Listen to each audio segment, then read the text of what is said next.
عليكم ورحمة الله وبركاته. بصوا بقى يا حبايبي، هنقطع المحشي بأسهل طريقة ممكنة.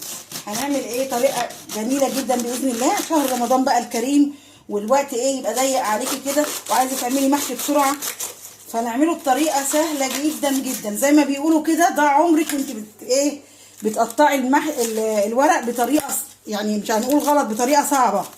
هنعمل ايه؟ هنقطع كده بسم الله ما شاء الله.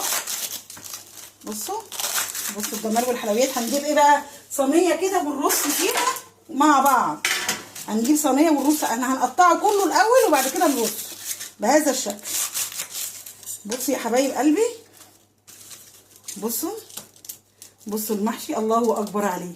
ورق المحشي وبيضه وجميله، والورق جميل كمان الايام دي، مع انه محشي من اللي بيقولوا عليه مش بلدي، بس جميل جدا يعني. القناه واللي ما اشتركش يشترك، واللي ما عملش لايك يعمل. ومع الف سلامه.